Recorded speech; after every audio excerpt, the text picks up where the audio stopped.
After everything the Holy Mother Church has done for us, we're going to leave at this time. This is all we have. This is our church. We're going to stay and we're going to fight. And nobody is ever going to drive us out of this church, of our church, the one true church founded by Jesus Christ.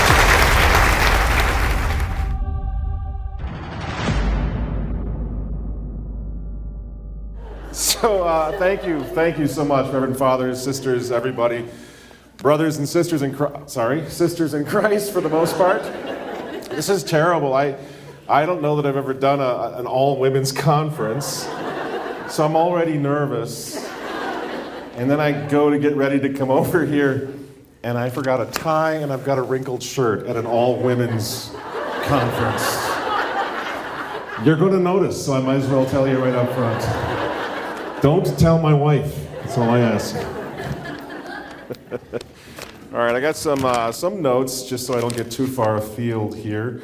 Oh, one thing I wanted to ask: how many people here? Just so I think I can guess the answer to this. But is everyone here a traditional Latin Mass Catholic, or are there everybody?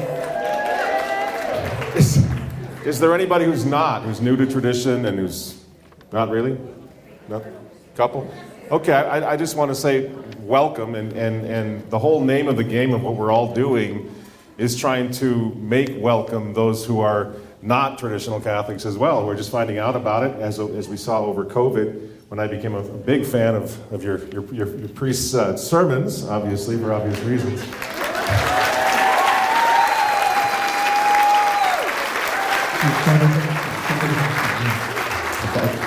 I kind of thought Father might be wearing an orange jumpsuit today, in fact, for those sermons.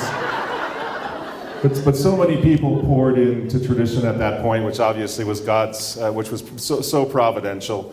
And I really mean this when I say those who are not traditional yet. I think there's a movement, despite what's happening in the Vatican right now. And I'm going to try to be nice.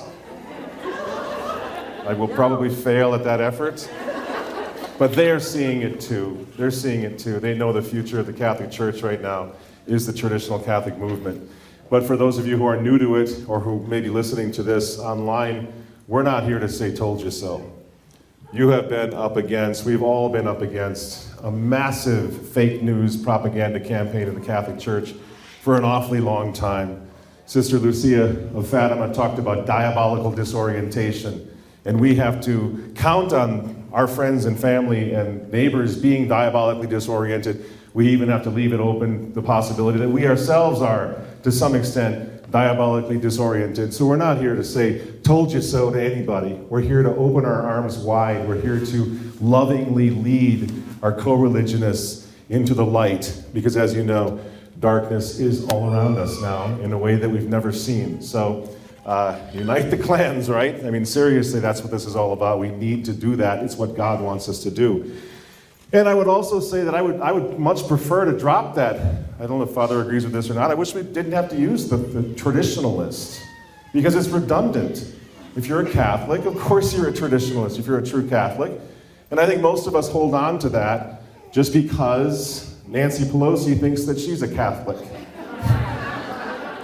Our illustrious, confused president, Joe Biden, thinks that he's a Catholic. And there's a number of individuals in the Vatican who also mistakenly believe that they are Catholics at this point.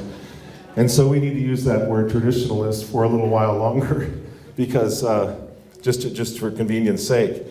But we are not, speaking for myself, I am not a liturgy snob. I'm not a Latinist.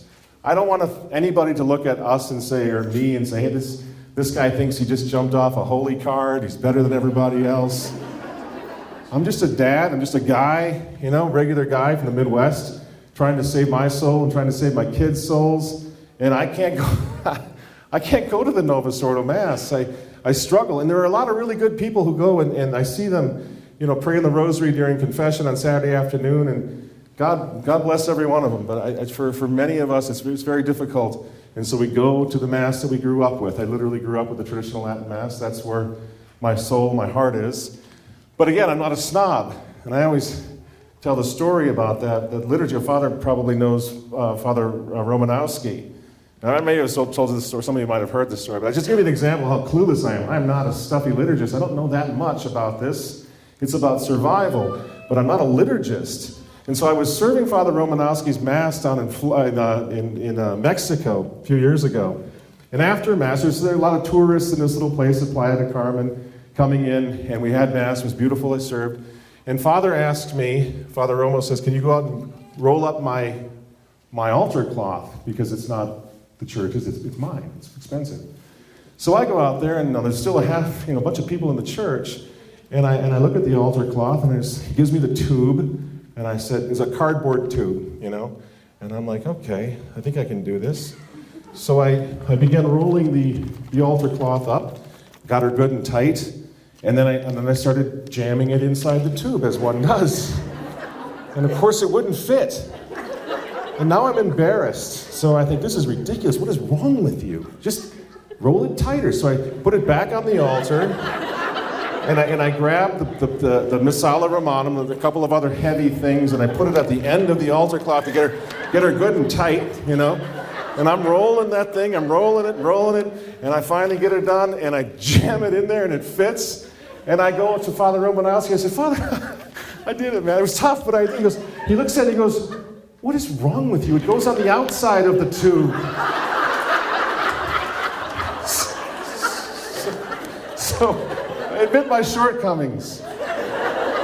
When it comes to these things, I'm so glad we have so many great priests to take care of the liturgical end of all of this. But I come to you in all seriousness as somebody who's got stories to tell that suddenly became extremely relevant over the past few months, few years. Stories of the past. So the title of this talk today is The future depends on our Catholic past.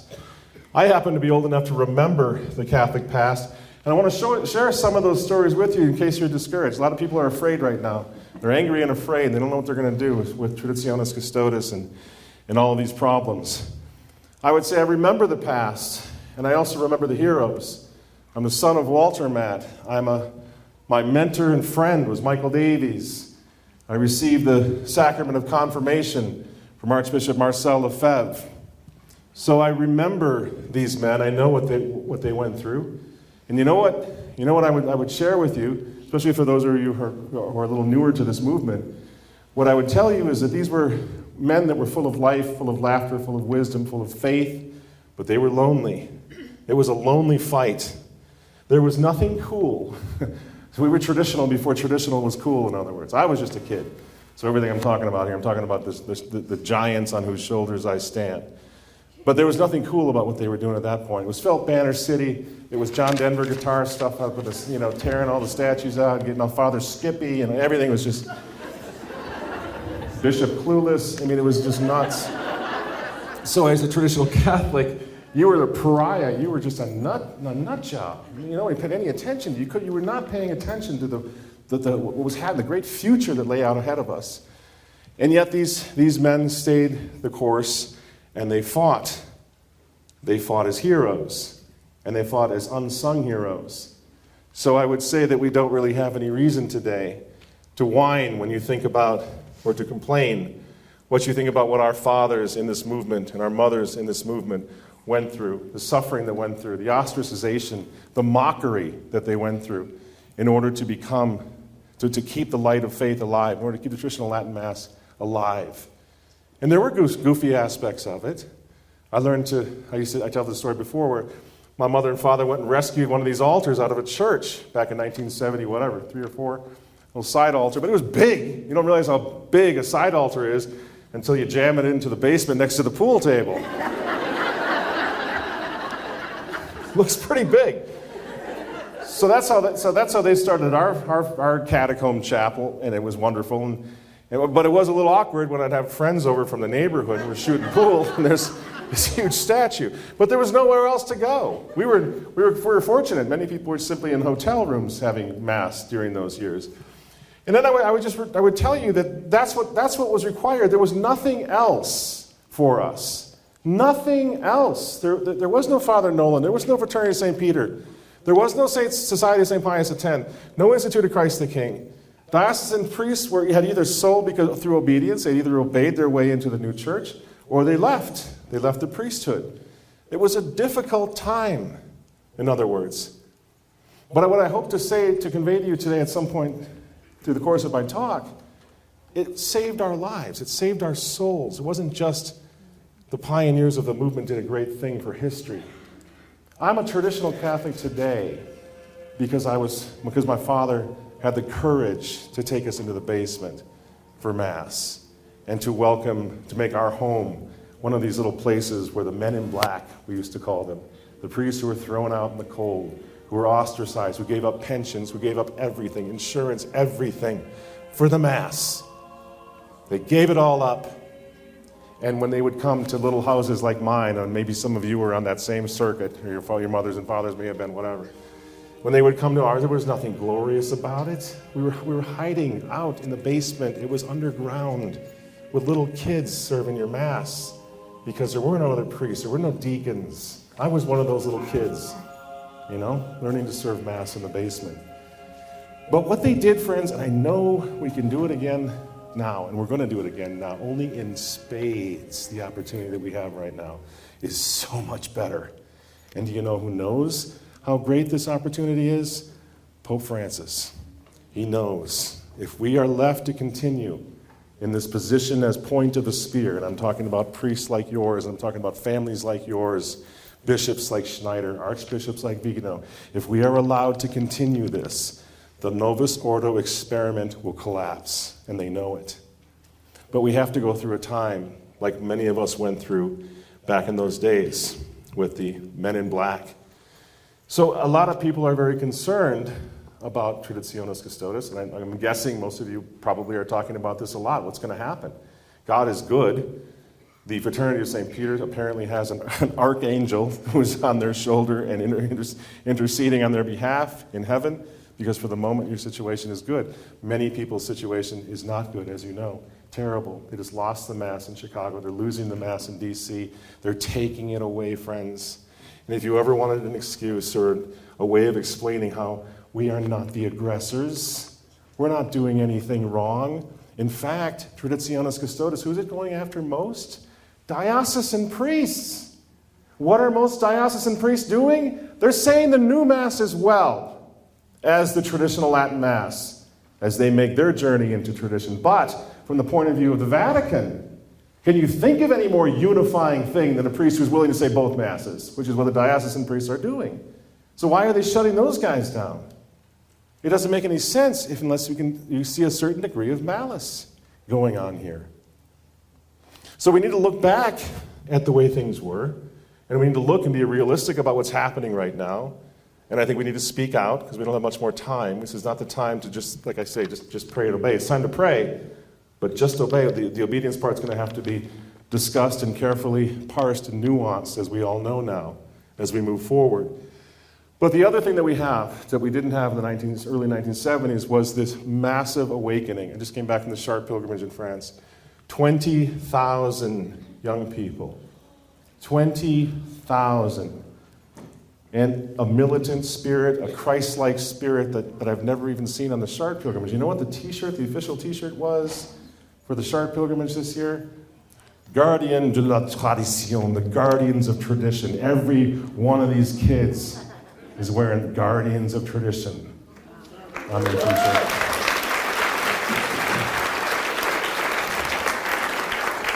So we have millions now. I really mean that, millions. If you add everybody up worldwide who's come back to tradition, come back to the ways of the faith of our fathers, we're talking millions. That was not the case in 1972 or 3. That was not the case at all. Everyone was going in the other direction. The other reason I'm smiling over Traditionis Custodes to some extent, the other reason I'm hopeful, is because we know that there are so many people who now know where it ended up. This revolution. You see, it was new in 1969. It was exciting felt banners. Oh, that's awesome. In 1970. Nobody knew how dorky those things were yet. So everything was very, very new. Well, now you have what I just said. You have bishops, you have cardinals, you have men like Cardinal Burke, archbishops like Archbishop Vigano, now Bishop Tobin, the good one, Bishop Strickland. I don't know who's here, but you have bishops that are coming alive. We're starting to wake up a little bit. You have hundreds and hundreds of priests There were 280 priests, traditional priests at Chartres this year. 280 traditional priests. You have hundreds of priests, millions of lay people, who now see where this revolution ended up. It did not end up in a good place. Millions have left the faith. Tens of thousands of priests left the priesthood. The religious life, the spiritual, the sisters and nuns, most of them are gone outside of traditional Catholic enclaves. We've lost the faith. So when Pope Francis says that we need to return to the new Mass, we need to abandon the traditional Latin Mass for the sake of unity, this is either gross incompetence on his part or he's fibbing, he's lying. Because you know the answer, right?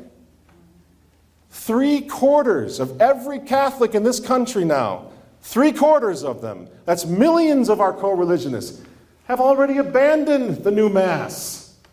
They've left the church. They don't go to Mass. This is a study that just came out. 3/4 of American Catholics do not go to Mass on Sunday anymore, or days of obligation. So when you factor that in, statistically, and the Vatican now wants us to join that group of poor disenfranchised Catholics, what's left of them, the Vatican must want us also to stop going to Mass and to lose faith, as so many have. But the reality is the new Mass has not proven to be unifying. It's just the opposite.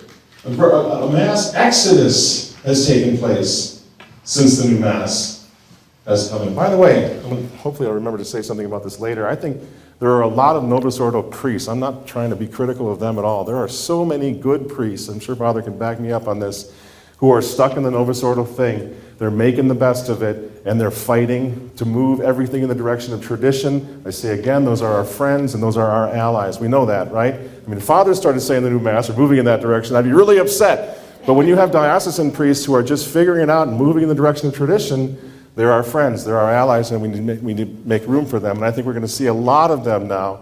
I know some who are going to move to the traditional Mass immediately now because of the aggression shown with respect to Traditionis Custodes.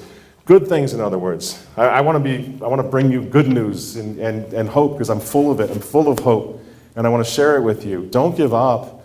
Don't just decide that we're going to get beat by these people, because another one of the big advantages that we have now is that we're not just talking about Novus Ordo versus traditional Mass. We're not just talking about liturgy. We never were. It was never about liturgical preference back in the early stages of this movement, by the way. It was always about fighting for Christ the King. It was always about restoring the Mass of our fathers. But what people are seeing now, thanks to COVID, and thanks to what's happening in the Vatican, we're talking about your civil liberties now. They want to shut you down, right? I mean, they want to shut your churches down. In fact, they did. They closed your churches. They want to take away your religious liberty and your religious freedom. They want to get your kids exposed to transsexualism. Ultimately, they want you talking and thinking about putting cell phone technology in your head with this Great Reset, Klaus Schwab, World Economic Forum nonsense that the Vatican is working hand in glove with right now. You see, so it's a lot easier for people to say, what is going on? I just came back from France a little while ago. Do you know that in Paris, they were allowed, in all of France, they were allowed to leave their homes for 1 hour a day for over a year. And they had to have a special, like a pass for why they were leaving their house. That was the extent of the lockdown. And now, Emmanuel Macron, the president of France, he just comes out yesterday or the day before very solemnly saying, the time of abundance is over and we are going to have to make sacrifices now.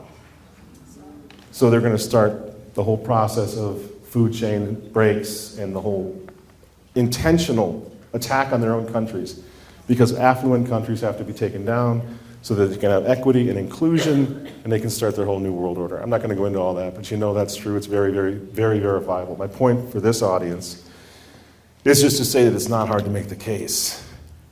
Now, I run a traditional Catholic newspaper and I have my whole life just about. It used to be that wherever I went, I had to try to prove that I'm still in the church, that I'm not a schismatic, and I'm kind of like, always getting ready for a fight, going on defense.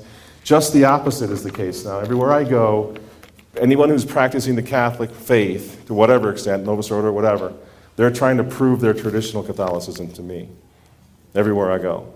Because they're seeing what's actually in store for us if we don't get serious in standing up, reclaiming the faith of our fathers, and fighting back. And there are some obvious things that I know you all know already, but that it's so important as we face now this time. We're facing persecution. Yes, we're facing persecution. In a minute, I'm going to talk about how we get to face persecution. Thank God for that honor, right? Hilaire Belloc said that when they start starving the lions again, when they start talking persecution again, as they're doing right now, it means one thing: they failed. The revolution failed. They were not able to get inside of our heads and change us as they want. We're still here. We're still breathing. We're still having children. We're still having large families. We are a threat to them. And thank God for it, because it means they failed to deceive you. So we have these great advantages, and we're going to talk more about that one, the honor of where we are right now. But then we have the obvious things. What exactly are we complaining about? What are we whining about? We still have the faith. God, for whatever reason, has allowed us to keep this faith. He's got something in mind for us. And how did this whole thing get started? How did this whole thing get started? You know the answer to this. One man, the God-man, on the cross, crucified, beat to a pulp, crowned with thorns, and up to the very last moment, his friends must have been thinking, he's going to come off that cross, he's God, he's going to smite these enemies of ours, and then he says, consumatus, then he says, it's over, it is finished, and he takes his last breath. And Mary Magdalene, and John, and Our Lady, and the other women continued to believe, even after that. But imagine the faith that it took. Imagine how they were mocked. That's how it got started, friends. And you know this. But it's good to remind ourselves as we go into a period of persecution. The whole thing started on a crucifix. And then you have the Christians. You have Tarcisius. You have Barbara. You have little Cecilia. You have all those beautiful kids who became lion food, who sang songs of praise as lions tore them to pieces in the Colosseum. Where did they go for Mass? To St. Peter's Basilica? They went down into the catacombs, just like we're preparing to do. They went under, this is certainly not a catacomb, by the way, and please God, I hope you can keep it as long as possible. It's beautiful. But we're all open to the possibility it may come to that, right? We may end up going down there where the Christians went, to the catacombs. And when they came, and this is something to remember, if it should happen that we have to do this, there's nothing that says it'll be forever. The Christians didn't go down to the catacombs forever. In fact, they went down there for a short time to worship God, to bury their dead, to have their Mass. And when they came back up, they turned the entire Roman Empire into Christendom. That's what they did. So I'm not a big fan of saying this is the apocalypse, it's the end of the world. People have always thought that. And I'm sure they would have been tempted to think that back then, in those dark days when the faith was just getting started. But they didn't. They kept on believing. They were filled with joy. They were filled with hope. And they went and built the greatest civilization in the history of the world, Christendom. That's what they did when they came out of the catacombs, and so will we. But we may have to go down into the catacombs for a time first. I was over in Japan a couple of years ago. Got to learn the story about the Japanese Catholics who for 250 years did not have the Mass, did not have priests. 250 years. And when the missionaries finally came to Japan, were allowed to go back into Japan, they found a thriving community of Catholics in Japan that had kept the faith without the Mass, without priests. You all know the story of the Vendéens in France. Dismal, miserable experience that they went through for the faith, for the Mass, for the monarchy, but mostly for the Mass, for the Catholic faith of their fathers. So they went in hiding, and if they wanted to have, this was during the French Revolution, of course, The revolution that prides itself on liberty, equality, and fraternity. The first thing it did officially, the French revolutionary government, was commit an act of genocide on their own people in France, and they wiped out 500,000 of our fathers and mothers in the faith. They wiped out 500,000. As far as I'm concerned, the Vendéans are the original traditional Catholics, because they too had to go into the street, into the forests to have Mass. They had secret baptisms. They had secret sacraments as well. But from them, from their witness, what do you think? Is it people, oh, they lost the war, and they did, in a sense. They gave up everything. They had something called infernal columns, the revolution did, where they sent troops, regular troops down, and they literally scorched the earth. They killed every man, woman, child, every dog, every plant, everything in the Vendée. Because St. Louis de Montfort had planted faith so deeply there, they wanted to erase the memory of the Catholics of the Vendée. They wanted to erase the memory of the Sacred Heart of Jesus, which is what they had emblazoned on there. So we wear this, the Sacred Heart emblazoned on their uniforms. But from the Vendée witness, then, what do you think? You've got the Curie of Ars. You got Saint Therese of Lisieux. You have some of the greatest saints in French history coming after 1789 because they hung on to the old faith exactly as we're going to. And the Vendéans are a great story. This conference reminds me a little bit of them, because one of the problems with the Vendéans were they were just regular guys, regular people like us. So they'd go out and fight these regular troops. All they wanted to do was to be left alone. We'll touch on that in a moment too. They just wanted to be left alone. They weren't the aggressors. And so Napoleon, who called them les petits géants, like little giants, he said they could have come all the way to Paris. They could have crushed the revolution, but for one thing. Every time they won a battle, they wanted to get back to mom and dad. They wanted to get back to the kids, to their wives. So we can relate to them on several levels. And for the purposes of this conference, a funny story. I think it was after the Battle of Nantes. Before they won it, they began to lose. And they began to panic. The Vendéan soldiers began to panic. And so they said, this is crazy. We're totally outnumbered. We're all going to die. Let's get out of here. So they start running off the field, only to meet their wives with saucepans and pails and pitchforks, banging them in the head, saying, you get back out there. You get back out there. You're not coming home, but you got to win this one. And he's terrified. Obviously, they turned around and they carried the day.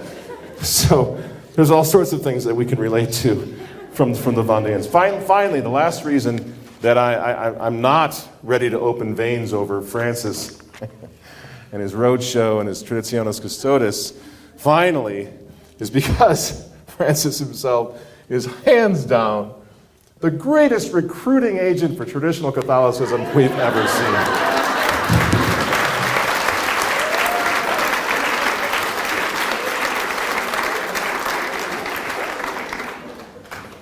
I gotta write him a letter of thanks. I really do. The remnant is booming right now, thanks to Francis. He's the great unifier, of course. I've got so many friends. They used to be neo-Catholics. Now they're like, hey, Mike, the remnant's awesome. I love it. I've been here the whole time, in fact. That's fine. I want that to happen. That's great. But it's thanks to Francis.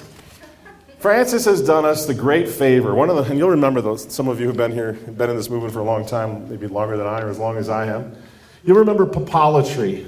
This whole idea that Sister Mary Chocolate in the 5th grade, God bless her, she didn't mean to, but she got a little carried away with her catechism, and so she would literally say, and many Catholics thought this, that everyone who was chosen to be Pope was chosen by the Holy Spirit, the Holy Ghost, by hand, and to question that candidate, then that Pope, was to question the Holy Ghost. And I happen to have done a couple of conclaves, covered them as a journalist. The way the whole conclave is laid out makes a laugh of that. It's just not true, Sister Mary Chocolate. No hard feelings, but it's not true. And the reason that we know it's not true is how, you know how it works. They seal that Sistine Chapel, don't they? The elected cardinals go in there and they seal it. Nobody can get in until the conclave is over, because the Church, Holy Mother Church in her wisdom, is trying to keep out influences that could undermine the process of the conclave. So obviously, the Church knows very well that evil forces can get into a conclave and change the outcome. So it's not true that I remember dear sister, she actually thought that when the smoke was white over the Sistine Chapel, that was a miracle. that God made the smoke either be white or black over the system. It was sweet, but it's just not true. So then we had this whole generation of Catholics who thought, especially back in those days, that you could not question a pope at all. Of course, there's no precedent for this at all in church history. So Francis, I think, has done us the great favor of dispelling that notion that you can't criticize a pope. Because he seems to want more and more criticism every day. He seems to be poking fingers in people's eyes to get criticism because he's waging a revolution. There's no question about that. Now you can say, well, it's not a malicious revolution. All right, maybe it isn't, but it certainly is a revolution. He's trying to change everything so that it can never be changed back again. That's what he says. That's what he wants. That's why he wants to get rid of the traditional Latin Mass. So that was the great impasse in the early days. You can't criticize the Pope. What are you, more Catholic than the Pope? Remember that one? You don't hear that so much anymore, do you? But so those are the reasons that Popery being no longer an issue is a huge, huge benefit for us. We can get real about this now. There simply have been some really, really bad popes. And you shouldn't despair over that. We belong, that sounds arrogant, Christ established the only means of salvation, the one true church, established by Jesus Christ, outside of which there is no salvation. Now, they don't teach that anymore, other than in your benefit, in your church. But for the most part, that's ignored, even though it's a dogma of the faith. You have to believe extra ecclesia nulla salus in order to be saved. It's a dogma of the faith. So we belong to that church through the grace of God, through our baptism, through the sacraments that we've received. So we understand that from hell's point of view, to destroy the world, he's got to get rid of the Catholic Church. So please don't despair. Don't talk about leaving the church. Don't talk about joining the Orthodox or going off and doing something completely on your own, your homemade church. We're so blessed to have situations like this, chapels like yours, churches like yours. God is still in his heaven, happening throughout the whole world. Don't be shocked by the attacks of hell against your church. Don't be shocked by these hellish attacks even against your bishops and priests and popes even. Because that's where we are on the timeline of history. And what God wants us to do is stay here. Stay in this church. Never, ever leave his church. This is Holy Mother Church. She has given us everything. She has made us everything that we are. And now she's fallen into the hands of enemies who are trying to rape her and treat her like a cheap whore, right? And we're going to leave? After everything that Holy Mother Church has done for us, we're going to leave at this time? This is all we have. This is our church. We're going to stay and we're going to fight. And nobody is ever going to drive us out of this church, of our church, the one true church founded by Jesus Christ.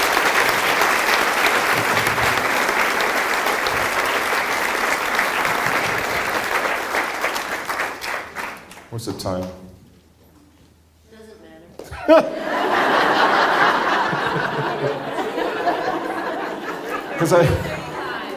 Okay, thanks. I'll wrap up soon. You guys are fun. This is fun. But I want to point out one thing too before I leave, and that is an obvious thing. I think that traditional Catholicism has become politicized, but it's not our fault. What they're trying to do is obviously you hear like guys like Schwab, the World Economic Forum. They're talking about, they always have those two words, equity and inclusion. Nobody knows what it means. But equity and inclusion. Now, how inclusive is extra ecclesia nulla salus? Not at all. It's inclusive for everyone who will come in and be, accept the faith and be baptized into the church. But it doesn't just say everybody's going to the happy place no matter what religion you are, does it? That's a heresy. You have to belong. You have to be subject to the Roman pontiff. You have to be baptized. You have to be in the Catholic Church in order to be saved, objectively speaking. This does not fit in any way, sense, or form, or shape or form into the Great Reset, into the New World Order. Because you see, there was an old world order. You know what it was. It was called Christendom. The New World Order is all about crushing the old world order. If the New World Order is ever going to rise up, it must rise up from the ashes of a burned out church of Christendom, Western civilization. That's why they're burning it down. It's not your imagination. They want to crush it. They want to crush this church. They want to burn it down and start with a new thing, the ape of God, the New World Order, the Great Reset. So traditional Catholics now, you remember what you were all doing during COVID?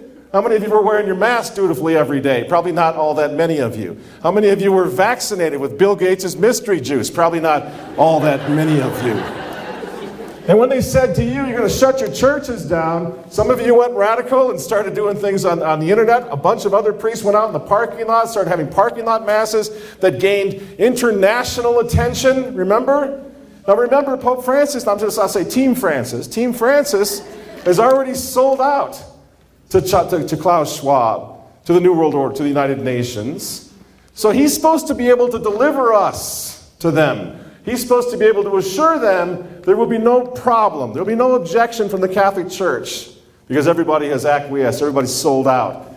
And all of a sudden, traditional Catholics are popping up all over the place saying, not on your life. We are going to get in the way of this Christophobic new order.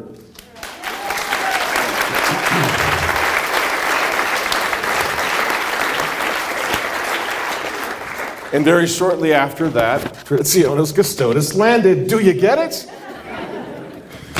That's what they were concerned about. It was getting stronger. I remember Bishop Ranjith years and years ago said a strange thing. He said, he's from Sri Lanka.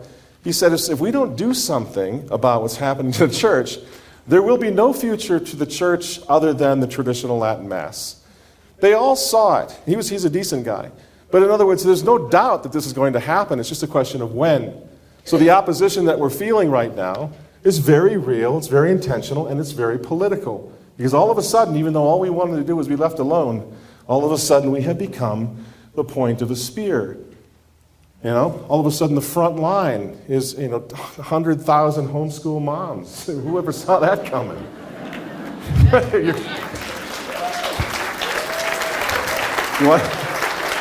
You want us to teach what? Critical race theory? It'll be a cold day in hell before that front line of homeschool moms are going to teach critical race theory, and they know it. So we do have, friends, we do have an army. Archbishop Vigano calls it the children of light versus the children of darkness. We didn't ask for it. But then again, we are all confirmed Catholics who have promised that we would rather die than deny the faith, who said that we are soldiers of Christ. If we're soldiers of Christ, what does that mean? It means we got to fight. And it's kind of fun, isn't it? Because I don't know about you, I sometimes think that's the best chance some of us have of getting through those pearly gates is the crusade, is the war. You cannot take your faith for granted when you live through a period like this. And so there's a challenge here. Yes, it's a wonderful challenge, but there's also a certain benefit from it. I'm going to stay engaged. I'm going to stay fighting. We have to stay fighting. Because it's not we're just going to lose our Latin Mass if we don't stay fighting. We're going to lose our children. We're going to lose our country, right? If we don't keep fighting. So there's an incentive. God has given all of us a great deal of incentive to keep on fighting. The traditional Latin Mass has become the thing that is standing in the way of a diabolical New World Order. And don't forget, you remember this, the traditional Catholic pioneers that I remember very, very well, and I know you do too, and you've read their books, and you know who I'm talking about, they weren't talking about liturgical preference. Right? It wasn't liturgical preference. They were talking about a war against the unbloody sacrifice of Calvary, right? They were trashing the churches or bulldozing the churches. They were knocking out the statues. They were putting communion in the hand. They were wrecking the faith of kids. The early traditional Catholics they were defending the church. They weren't just looking for preference, right? And that's how we need to recast that. And everything that they did was all about what? It was, the Mass is central to everything that we are. It's central. It's a touchstone of our faith. But this is all about, friends, the social kingship of Jesus Christ. That's what they were talking about. That's what they were writing their books about. That's what was attacked again and again from Vatican II moving on. And remember, the social kingship of Jesus Christ. Pope Pius XI makes it a feast day out of that and writes an encyclical called Quas Primus about that, right in the middle of the Nazi and the communist clash throughout the whole world. Rather than talking about dialogue and inclusiveness and all the other things we hear so much, he says, Kingship of Christ is the only way out of here. You must proclaim Jesus Christ King.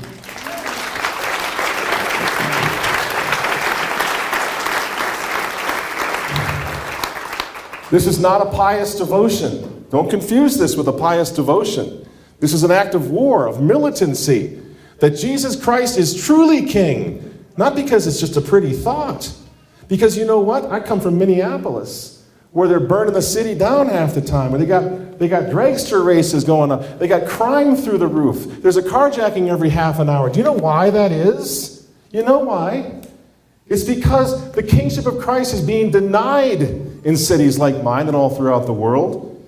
And if you get rid of Christ, if you get rid of the Ten Commandments, if you get rid of natural law, if you get rid of the civilizing influence of Christ the King in our laws, you have chaos. There simply are not enough police on the face of the earth to police our cities if we don't police ourselves, following the law of God, right?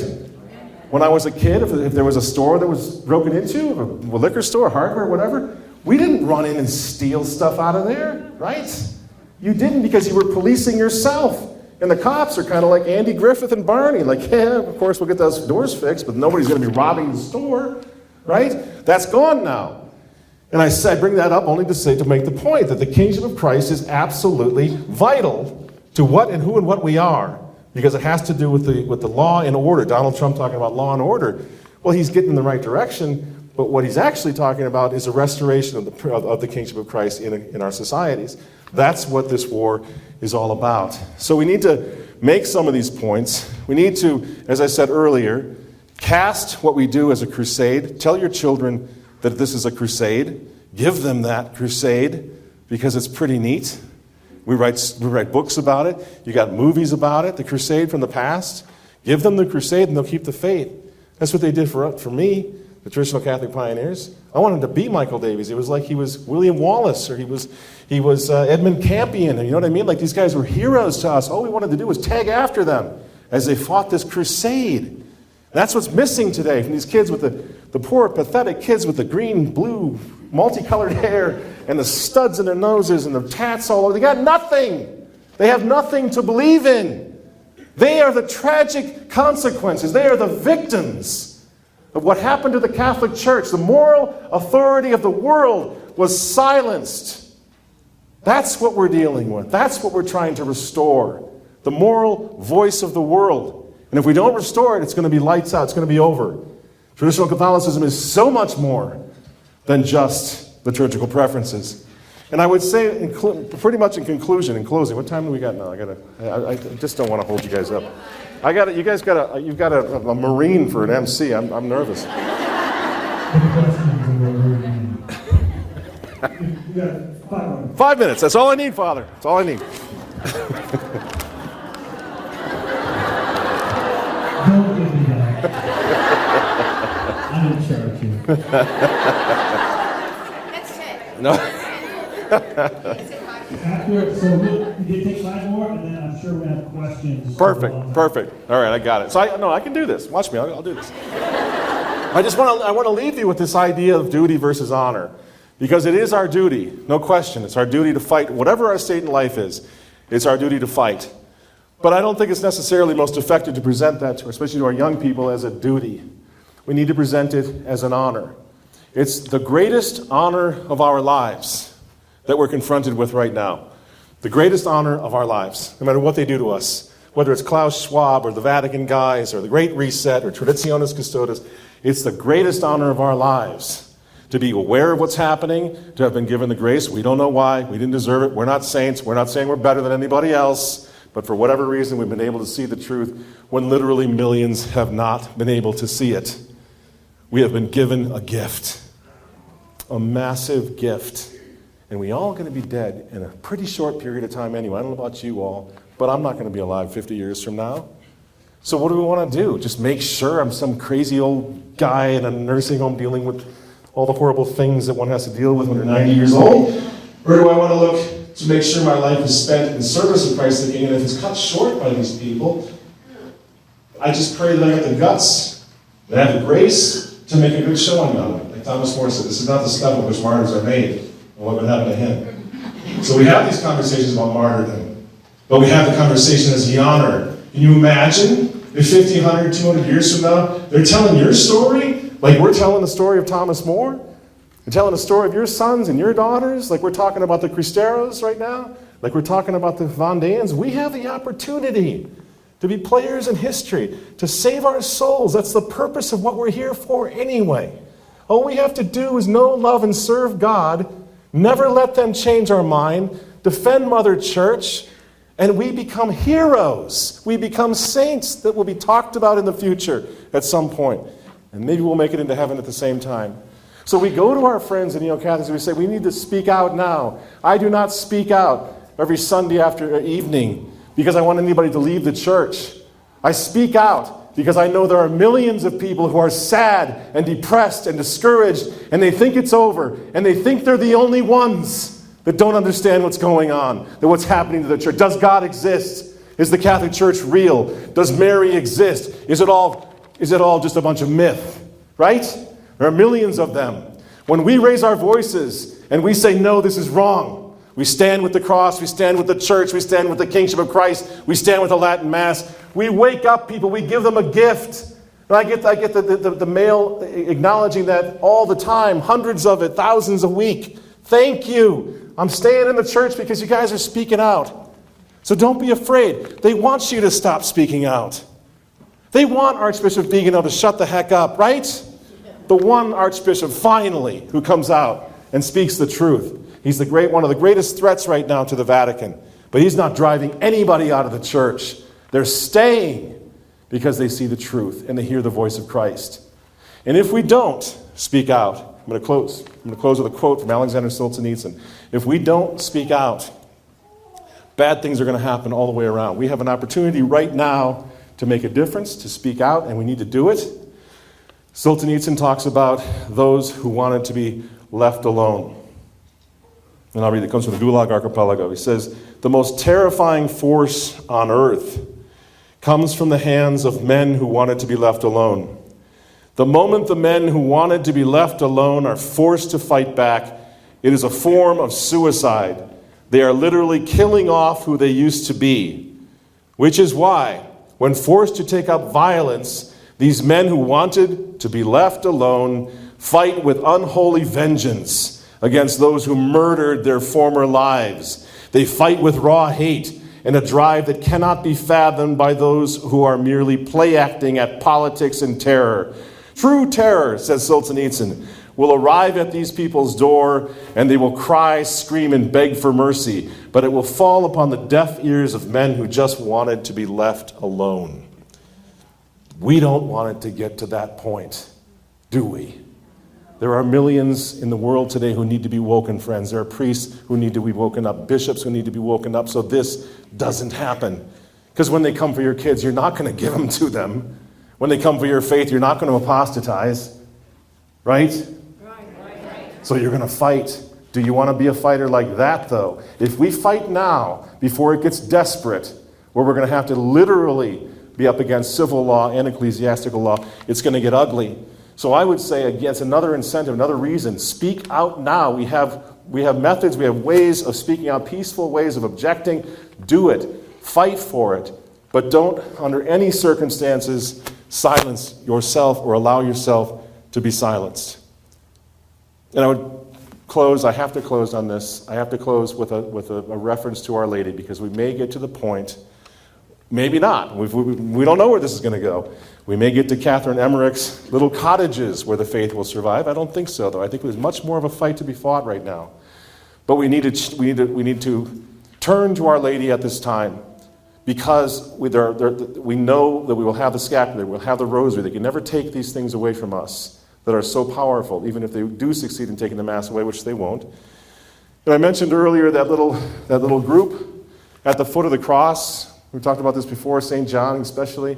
How did St. John get to the foot of the cross? What's he doing there? Because the last we hear from John, he's in the garden terrified, and they're all running for their lives from the soldiers who took the master. One of them skinnied out of his clothes and ran off naked. He was so terrified. So how does John go from terror to standing strong at the foot of the cross for all eternity? He must have gone to look for her. He went to warn Our Lady. He must have gone to warn Our Lady that the Master had been taken. And I would ask you to imagine The look on her face when he pounds on the door and he says, we must run. They've taken the master, we must run. Come, I will take you. Let's leave, let's hide. And she says, no. This is the whole purpose. This is the point of why he's here. This is it. We will go with him. And so in that moment, right, John must have, all the fear must have gone out of him. And Our Lady and John and Mary Magdalene walk, the most courageous people in history now, walk to the foot of the cross, watch him die, keep the faith, and help him start the church all over again. Help him make everything new all over again. We have that opportunity. I know you're doing that because I'm here and you're doing this. You're doing it. You're standing there doing your best. We're all helping each other. That's what Unite the Clans is all about. You're the clans. I'm the clan. I love your clan. This is so much fun. We're going to stand together. We're never, ever going to give up the faith. We're not going to let them terrorize us. We're not going to let them silence us. We're going to keep the faith, and we're going to come out of this stronger than ever. And it's been an honor for me to address you today. Thank you. God bless you. Long life.